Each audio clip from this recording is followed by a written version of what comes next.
c'est vrai qu'on entend beaucoup de groupes intervenir dans les médias et dire les riches s'enrichissent, les pauvres s'appauvrissent. En fait, il y a la moitié de cette citation-là qui est vraie, parce que les pauvres s'enrichissent aussi. Et c'est d'autant plus vrai depuis le milieu des années 90. Pourtant, on dit que c'est à partir de ce moment-là que les revenus, l'écart de revenus a eu tendance à augmenter au Québec, alors qu'au fond, non, les pauvres ont une meilleure situation. Leur revenu depuis ces années-là, ça a augmenté. Si on parle des 20 les plus pauvres, de 33 le pourcentage de gens sous le seuil de faible revenu, ça a diminué de moitié. Je pense qu'on devrait se réjouir de ces nouvelles-là. Et ça, en pleine crise économique en plus, parce que, je veux dire, c'est des périodes de bouleversement qu'on traverse ces temps-ci. Oui, oui, c'est d'autant plus une bonne raison de s'en réjouir. Et vous savez, la pauvreté, c'est pas quelque chose de permanent, hein. Il y a une forte mobilité économique au Québec et au Canada. Donc, les gens vrais en début de carrière, donc les étudiants qui manifestent dans les rues, ils ont peut-être des revenus plus faibles ou ils en auront au début de leur carrière, mais c'est quelque chose qui évolue dans le temps. On gagne en expérience, on gagne des revenus plus élevés. Bill Gates, d'ailleurs, fait un fameux discours, représentait un fameux discours dans une école secondaire. Et il disait les 10 choses qu'on ne vous dirait pas à l'école. Et une de ces choses-là, c'est il disait, vous ne gagnerez pas 60 000 par année quand vous allez sortir de l'école. Peut-être à un moment donné, mais au début, ça va être dur. Vous allez avoir un petit salaire, vous allez grimper peu à peu les échelons. Vous n'aurez pas 60 000 parce que vous avez un diplôme en poche. Là. Exactement. C'est bon de le rappeler, ça. Mais Yannick Labrie, il me semble qu'il y a eu plusieurs études récemment qui affirmaient que dans plusieurs pays, dont le Canada, le fossé entre les riches et les pauvres s'agrandissait. Je n'ai pas rêvé, je les ai vues, ces études-là. Vous dites-vous que c'est faux? En fait, ces études-là, ce qu'ils disent, c'est vrai. Sur le plan des revenus, on regarde, les écarts augmentent. Par contre, on ne fait pas la distinction entre revenus et richesse. Vous savez, il y a des gens qui, au moment de la retraite, les revenus chutent, mais ils ont accumulé un patrimoine toute leur vie active, ils ont des économies. Donc, le niveau de consommation, qui est pour nous une meilleure façon, un meilleur indicateur de niveau de vie, bien, il continue à être très élevé même à la retraite. Donc, il y a un bémol à amener à ces études-là. Mais qu'est-ce qui explique cet enrichissement des gens qui sont pauvres, comme vous dites, qu'il y a moins en moins de gens sous le seuil de pauvreté? C'est quoi? Création d'emplois? C'est quoi? On a augmenté le salaire minimum? Qu'est-ce qui explique ça? La croissance économique. La croissance économique, ça veut dire depuis le milieu des années 90, ça a bénéficié à l'ensemble de la population, pas juste les riches, les pauvres aussi. Le taux de chômage, je l'avais évoqué, le marché de l'emploi, et ça, on a souvent la mémoire courte, hein, mais au milieu des années 90, le taux de chômage au Québec, c'est autour de 14 On est à 8 et on sort tout juste d'une récession. Donc, je pense qu'il y a un volet positif à tout ça, qu'on doit l'évoquer. Les riches, par contre, s'enrichissent. C'est peut-être là où le fossé s'agrandit. C'est-à-dire que les pauvres sont peut-être moins pauvres qu'ils étaient, mais les riches sont beaucoup plus riches qu'ils l'étaient. Et c'est comme ça, le fossé s'agrandit, mais vers le haut. Mais je pense que la pauvreté est un enjeu de société qui est beaucoup plus préoccupant. En fait, pas tant préoccupant, mais dont on devrait se préoccuper. À cet égard-là, on fait mieux.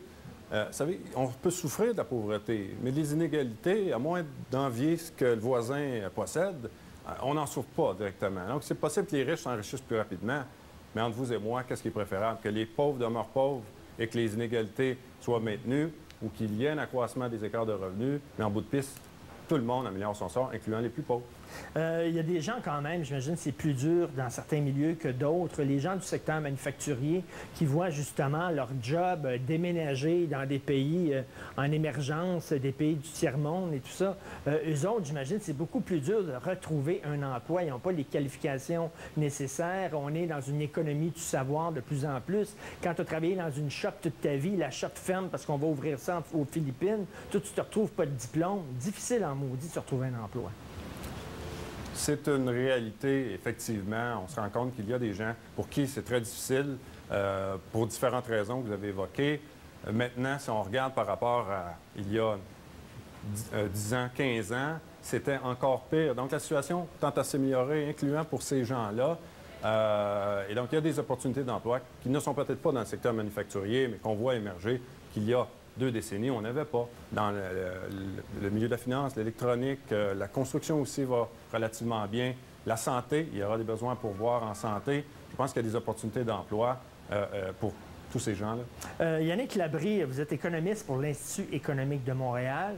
On peut s'entendre que c'est un think tank un peu de droite, hein, on peut le dire. Ce n'est pas vraiment un groupe de gauche. Là. Mais lorsque vous entendez un fiscaliste comme Luc Godbout, qui est un fiscaliste de gauche, reconnu de gauche, qui dit que les offres du gouvernement qui ont présenté vendredi dernier, c'est des bonnes offres et qui ont été refusées par les associations étudiantes. Là, je vous amène sur un autre terrain. Là. Mais vous, comme économiste, est-ce que vous vous dites, dans un certain groupe, il y a une fin de non-recevoir. On ne veut rien savoir. Là. On ne veut pas régler ce problème-là. On dirait que c'est un combat idéologique auquel on assiste au Québec actuellement. Et ce n'est plus un combat sur l'accessibilité aux études supérieures.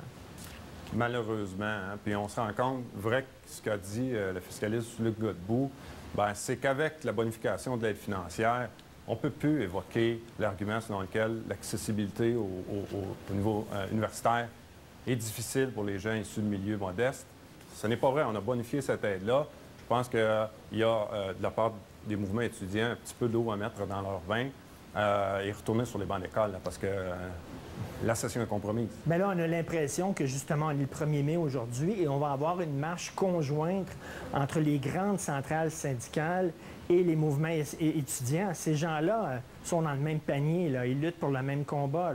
C'est à se demander si le mouvement étudiant n'est pas le haut-parleur des syndicats qui sont derrière, qui se cachent derrière. Oui, il y a beaucoup de groupes qui prennent un petit peu le prétexte de la grève étudiante, du boycott des cours des étudiants pour y aller de leurs revendications sociales. On élargit le débat. Maintenant, comme je l'ai évoqué, il faut y avoir avec les bonnes statistiques, et quand on regarde les statistiques, qui proviennent pas de nous, mais de Statistique Canada, le lot d'une majorité de gens, incluant les plus pauvres, s'améliore depuis une quinzaine d'années. Je pense que ça doit faire partie du débat. On doit être mis au courant de tout ça. Et c'est bien aussi, lorsque les choses ne vont pas, c'est bien qu'on les dénonce. C'est bien aussi que les travailleurs veulent améliorer leur sort. C'est tout à fait noble. Mais aussi, lorsqu'il y a des choses qui vont bien aussi, c'est peut-être bien de les souligner aussi et pas seulement de les mettre sous le tapis pour les cacher parce que ça ne va pas dans notre sens. Merci beaucoup, Yannick Labrie. Merci, économiste de l'Institut économique de Montréal.